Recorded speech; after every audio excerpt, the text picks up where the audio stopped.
Chapter 8 Kind Little Edmund, or The Caves and the Cockatrice Edmund was a boy. The people who did not like him said that he was the most tiresome boy that ever lived, but his grandmother and his other friends said that he had an inquiring mind. And his granny often added that he was the best of boys, but she was very kind and very old. Edmund loved to find out about things. Perhaps you will think that in that case he was constant in his attendance at school, since there, if anywhere, we may learn whatever there is to be learned. But Edmund did not want to learn things. He wanted to find things out, which is quite different. His inquiring mind led him to take clocks to pieces to see what made them go, to take locks off doors to see what made them stick. It was Edmund who cut open the India rubber ball to see what made it bounce, and he never did see, any more than you did when you tried the same experiment. Edmund lived with his grandmother. She loved him very much, in spite of his inquiring mind, and hardly scolded him at all when he frizzled up her tortoiseshell comb in his anxiety to find out whether it was made of real tortoiseshell or of something that would burn. Edmund went to school, of course, now and then, and sometimes he could not prevent himself from learning something, but he never did it on purpose. "It is such waste of time," said he. "They only know what everybody knows. I want to find out new things that nobody has thought of but me." "I don't think you're likely to find out anything that none of the wise men in the whole world have thought of all these thousands of years," said Granny. But Edmund did not agree with her. He played truant whenever he could, for he was a kind-hearted boy, and could not bear to think of a master's time and labor being thrown away on a boy like himself, who did not wish to learn, only to find out, when there were so many worthy lads thirsting for instruction in geography and history and reading and ciphering and Mr. Smiles's self-help. Other boys played truant too, of course, and these went nutting or blackberrying or wild plum gathering, but Edmund never went on the side of the town where the green woods and hedges grew. He always went up the mountain where the great rocks were, and the tall, dark pine trees, and where other people were afraid to go because of the strange noises that came out of the caves. Edmund was not afraid of these noises, though they were very strange and terrible. He wanted to find out what made them. One day he did. He had invented, all by himself, a very ingenious and new kind of lantern, made with a turnip and a tumbler, and when he took the candle out of Granny's bedroom candlestick to put in it, it gave quite a splendid light. He had to go to school next day, and he was caned for being absent without leave, although he very straightforwardly explained that he had been too busy making the lantern to have time to come to school. But the day after he got up very early and took the lunch Granny had ready for him to take to school, 2 boiled eggs and an apple turnover, and he took his lantern and went off as straight as a dart to the mountains to explore the caves. The caves were very dark, but his lantern lighted them up beautifully, and they were most interesting caves, with stalactites and stalagmites and fossils, and all the things you read about in the instructive books for the young. But Edmund did not care for any of these things just then. He wanted to find out what made the noises that people were afraid of, and there was nothing in the caves to tell him. Presently he sat down in the biggest cave and listened very carefully, and it seemed to him that he could distinguish 3 different sorts of noises. There was a heavy rumbling sound, like a very large old gentleman asleep after dinner, and there was a smaller sort of rumble going on at the same time, and there was a sort of crowing, clucking sound, such as a chicken might make if it happened to be as big as a haystack. "It seems to me," said Edmund to himself, "that the clucking is nearer than the others." So he started up again and explored the caves once more. He found out nothing, but about halfway up the wall of the cave he saw a hole. And being a boy he climbed up to it and crept in, and it was the entrance to a rocky passage. And now the clucking sounded more plainly than before, and he could hardly hear the rumbling at all. "I am going to find out something at last," said Edmund, and on he went. The passage wound and twisted and turned and turned and wound, but Edmund kept on. "My lantern's burning better and better," said he presently, But the next minute he saw that all the light did not come from his lantern. It was a pale yellow light, and it shone down the passage far ahead of him through what looked like the chink of a door. "I expect it's the fire in the middle of the earth," said Edmund, who had not been able to help learning about that at school. But quite suddenly the fire ahead gave a pale flicker and went down, and the clucking ceased. The next moment Edmund turned a corner and found himself in front of a rocky door. The door was ajar. He went in, and there was a round cave like the dome of St. Paul's. In the middle of the cave was a hole like a very big hand-washing basin, and in the middle of the basin Edmund saw a large pale person sitting. This person had a man's face and a griffin's body, and big feathery wings, and a snake's tail, and a cock's comb and neck feathers. "Whatever are you?" said Edmund. "I'm a poor, starving cockatrice," answered the pale person in a very faint voice. "And I shall die, oh, I know I shall. My fire's gone out. I can't think how it happened. I must have been asleep. I have to stir it 7 times round with my tail once in 100 years to keep it alight, and my watch must have been wrong. And now I shall die." I think I have said before what a kind-hearted boy Edmund was. "Cheer up," said he. "I'll light your fire for you." And off he went, and in a few minutes he came back with a great armful of sticks from the pine trees outside, and with these and a lesson book or two that he had forgotten to lose before, and which, quite by an oversight, were safe in his pocket, he lit a fire all around the cockatrice. The wood blazed up, and presently something in the basin caught fire, and Edmund saw that it was a sort of liquid that burned like the brandy in a snapdragon. And now the cockatrice stirred it with his tail, and flapped his wings in it, so that some of it splashed out on Edmund's hand and burnt it rather badly. But the cockatrice grew red and strong and happy, and its comb grew scarlet, and its feathers glossy, and it lifted itself up and crowed, "Cockatrice-a-doodle-doo!" very loudly and clearly. Edmund's kindly nature was charmed to see the cockatrice so much improved in health, and he said, "Don't mention it, delighted, I'm sure," when the cockatrice began to thank him. "But what can I do for you?" said the creature. "Tell me stories," said Edmund. "What about?" said the cockatrice. "About true things that they don't know at school," said Edmund. So the cockatrice began, and he told him about mines and treasures and geological formations, and about gnomes and fairies and dragons, and about glaciers and the Stone Age and the beginning of the world, and about the unicorn and the phoenix, and about magic, black and white. And Edmund ate his eggs and his turnover and listened. And when he got hungry again he said good-bye and went home. But he came again the next day for more stories, and the next day, and the next, for a long time. He told the boys at school about the cockatrice and his wonderful true tales, and the boys liked the stories, but when he told the master he was caned for untruthfulness. "But it's true," said Edmund. "Just you look where the fire burnt my hand." "I see you've been playing with fire, into mischief as usual," said the master, and he caned Edmund harder than ever. The master was ignorant and unbelieving, but I am told that some schoolmasters are not like that. Now one day Edmund made a new lantern out of something chemical that he sneaked from the school laboratory, and with it he went exploring again to see if he could find the things that made the other sorts of noises.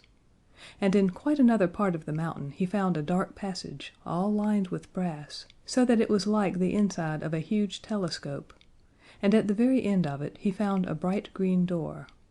There was a brass plate on the door that said, "Mrs. D. Knock and ring," and a white label that said, "Call me at 3." Edmund had a watch. It had been given to him on his birthday 2 days before, and he had not yet had time to take it to pieces to see what made it go, so it was still going. He looked at it now. It said 3:15. Did I tell you before what a kind-hearted boy Edmund was? He sat down on the brass doorstep and waited till 3 o'clock. Then he knocked and rang, and there was a rattling and puffing inside. The great door flew open, and Edmund had only just time to hide behind it when out came an immense yellow dragon, who wriggled off down the brass cave like a long rattling worm, or perhaps more like a monstrous centipede. Edmund crept slowly out and saw the dragon stretching herself on the rocks in the sun, and he crept past the great creature and tore down the hill into the town, and burst into school crying out, "There's a great dragon coming! Somebody ought to do something, or we shall all be destroyed." He was caned for untruthfulness without any delay. His master was never one for postponing a duty. "But it's true," said Edmund. "You just see if it isn't." He pointed out of the window, and everyone could see a vast yellow cloud rising up into the air above the mountain. "It's only a thunder shower," said the master, and caned Edmund more than ever. The master was not like some masters I know. He was very obstinate, and would not believe his own eyes if they told him anything different from what he had been saying before his eyes spoke. So while the master was writing, "Lying is very wrong, and liars must be caned. It is all for their own good," on the blackboard for Edmund to copy out 700 times, Edmund sneaked out of school and ran for his life across the town to warn his granny, but she was not at home. So then he made off through the back door of the town, and raced up the hill to tell the Cockatrice and ask for his help. It never occurred to him that the Cockatrice might not believe him. You see, he had heard so many wonderful tales from him, and had believed them all. And when you believe all a person's stories, they ought to believe yours. This is only fair. At the mouth of the Cockatrice's cave Edmund stopped, very much out of breath, to look back at the town. As he ran he had felt his little legs tremble and shake while the shadows of the great yellow cloud fell upon him. Now he stood once more between warm earth and blue sky, and looked down on the green plain dotted with fruit trees and red-roofed farms and plots of gold corn. In the middle of that plain the gray town lay, with its strong walls with the holes pierced for the archers, and its square towers with holes for dropping melted lead on the heads of strangers, its bridges and its steeples, the quiet river edged with willow and alder, and the pleasant green garden place in the middle of the town, where people sat on holidays to smoke their pipes and listen to the band.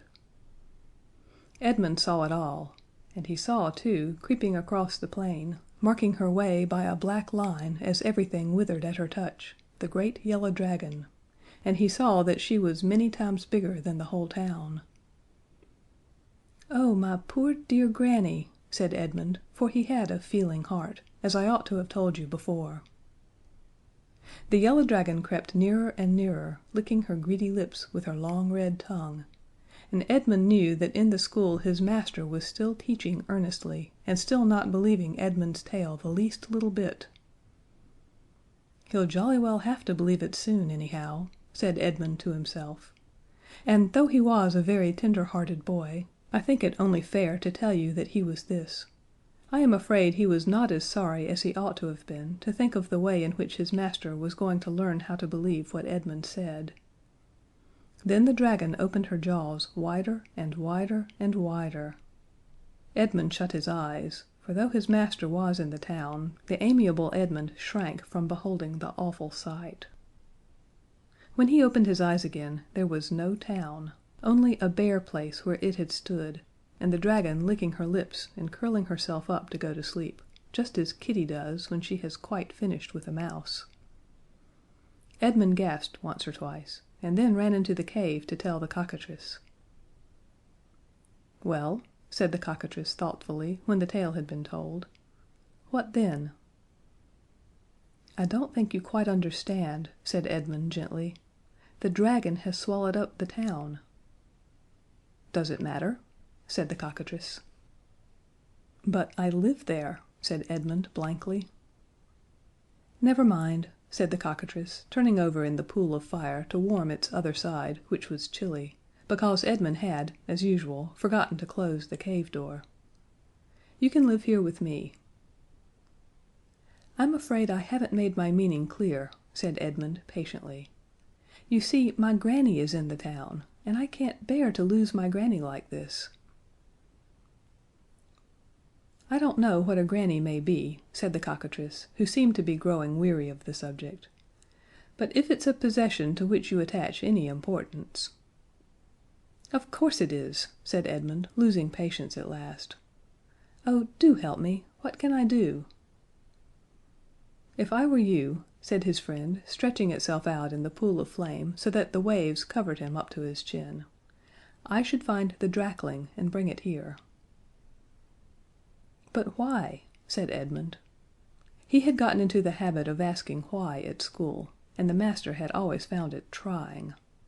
As for the cockatrice, he was not going to stand that sort of thing for a moment.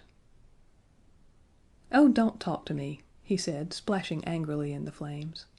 "I give you advice. Take it or leave it. I shan't bother about you any more.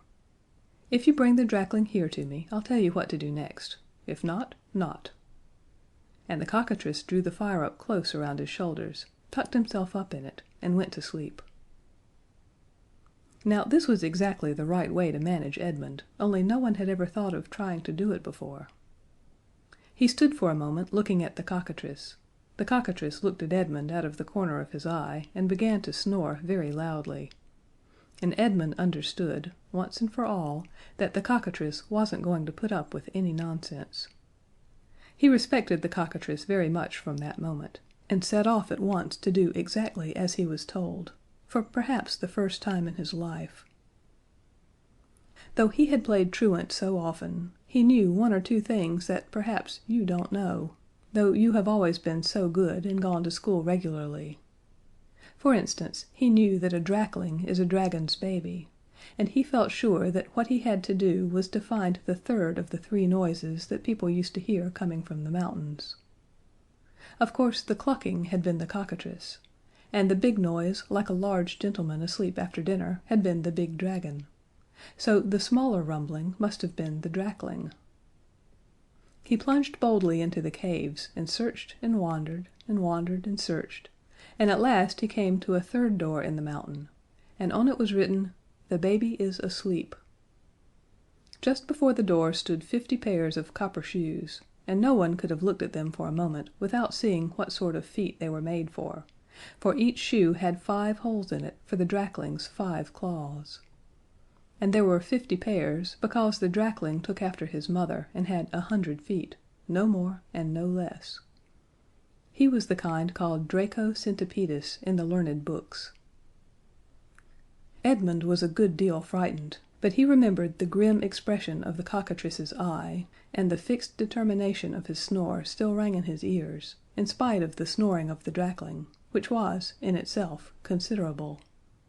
He screwed up his courage, flung the door open, and called out, "Hello, you drakling! Get out of bed this minute!" The drakling stopped snoring and said sleepily, "It ain't time yet." "Your mother says you are to, anyhow, and look sharp about it, what's more," said Edmund, gaining courage from the fact that the drakling had not yet eaten him. The drakling sighed, and Edmund could hear it getting out of bed. The next moment it began to come out of its room and to put on its shoes. It was not nearly so big as its mother, only about the size of a Baptist chapel. "Hurry up," said Edmund, as it fumbled clumsily with the 17th shoe. "Mother said I was never to go out without my shoes," said the drakling, so Edmund had to help it to put them on. It took some time, and was not a comfortable occupation. At last the drakling said it was ready, and Edmund, who had forgotten to be frightened, said, "Come on, then," and they went back to the cockatrice. The cave was rather narrow for the drakling, but it made itself thin, as you may see a fat worm do when it wants to get through a narrow crack in a piece of hard earth.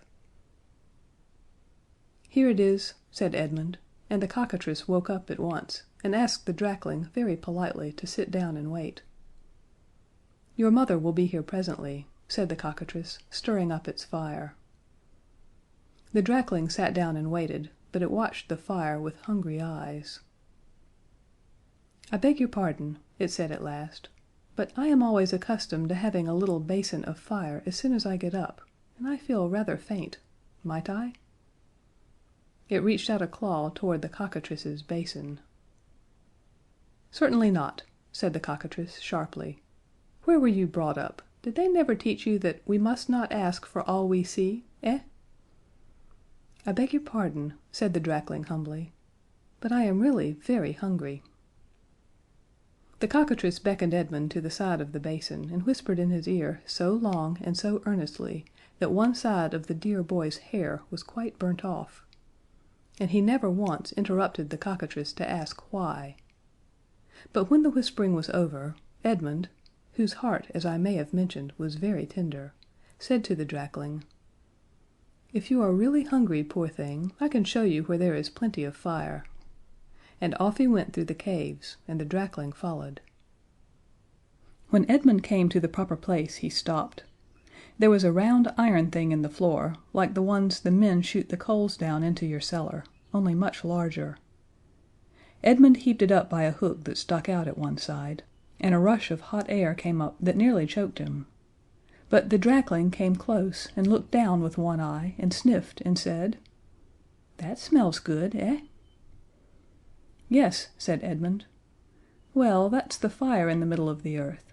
There's plenty of it, all done to a turn. You'd better go down and begin your breakfast, hadn't you?"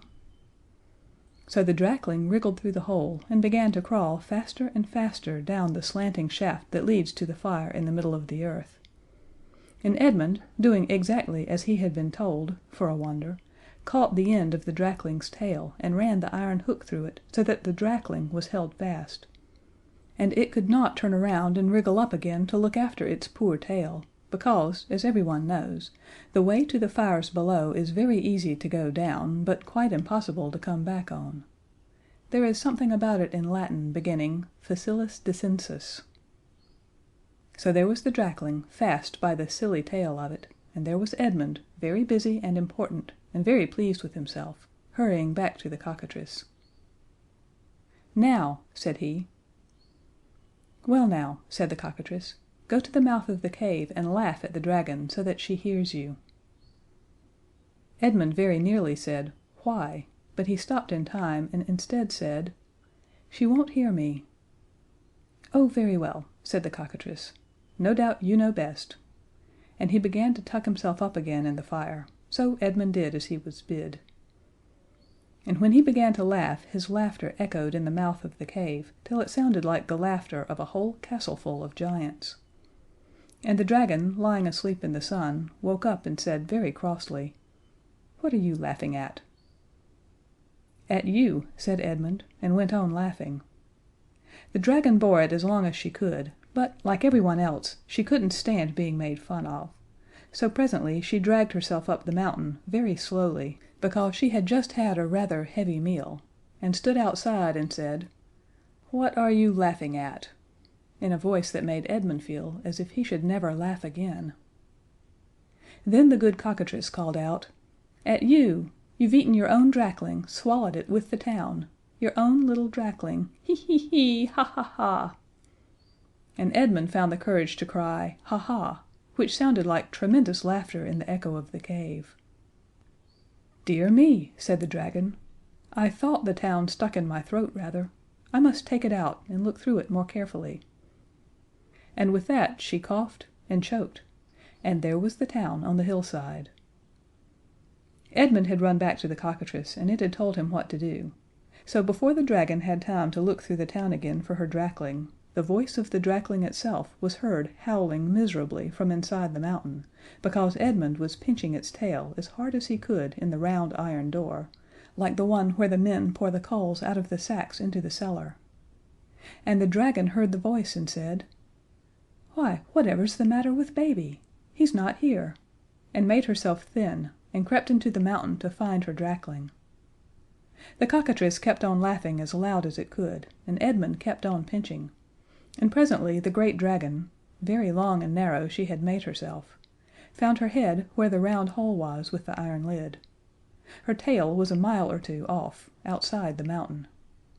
When Edmund heard her coming, he gave one last nip to the drakling's tail, then heaved up the lid and stood behind it, so that the dragon could not see him.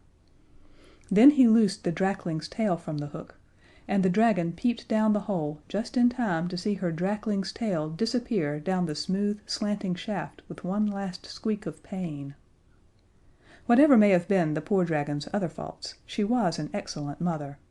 She plunged head first into the hole and slid down the shaft after her baby. Edmund watched her head go, and then the rest of her. She was so long, now she had stretched herself thin, that it took all night. It was like watching a goods train go by in Germany. When the last joint of her tail had gone, Edmund slammed down the iron door. He was a kind-hearted boy, as you have guessed, and he was glad to think that Dragon and Drakling would now have plenty to eat of their favorite food forever and ever. He thanked the Cockatrice for his kindness, and got home just in time to have breakfast and get to school by 9. Of course he could not have done this if the town had been in its old place by the river in the middle of the plain, but it had taken root on the hillside just where the dragon left it. "Well," said the master, "where were you yesterday?" Edmund explained, and the master at once caned him for not speaking the truth. "But it is true," said Edmund. "Why, the whole town was swallowed by the dragon, you know it was." "Nonsense," said the master. "There was a thunderstorm and an earthquake, that's all," and he caned Edmund more than ever. "But," said Edmund, who always would argue, even in the least favorable circumstances, "how do you account for the town being on the hillside now, instead of by the river as it used to be?" "It was always on the hillside," said the master, and all the class said the same, for they had more sense than to argue with a person who carried a cane. "But look at the maps," said Edmund, who wasn't going to be beaten in argument, whatever he might be in the flesh. The master pointed to the map on the wall. There was the town on the hillside, and nobody but Edmund could see that of course the shock of being swallowed by the dragon had upset all the maps and put them wrong. And then the master caned Edmund again, explaining that this time it was not for untruthfulness, but for his vexatious argumentative habits. This will show you what a prejudiced and ignorant man Edmund's master was. How different from the revered head of the nice school where your good parents are kind enough to send you. The next day Edmund thought he would prove his tale by showing people the Cockatrice, and he actually persuaded some people to go into the cave with him. But the Cockatrice had bolted himself in and would not open the door, so Edmund got nothing by that except a scolding for taking people on a wild goose chase. "A wild goose," said they, "is nothing like a Cockatrice." And poor Edmund could not say a word, though he knew how wrong they were. The only person who believed him was his granny, but then she was very old and very kind, and had always said he was the best of boys. Only one good thing came of all this long story. Edmund has never been quite the same boy since. He does not argue quite so much, and he agreed to be apprenticed to a locksmith so that he might one day be able to pick the lock of the Cockatrice's front door and learn some more of the things that other people don't know. But he is quite an old man now, and he hasn't gotten that door open yet. End of Chapter 8. End of The Book of Dragons by Edith Nesbit.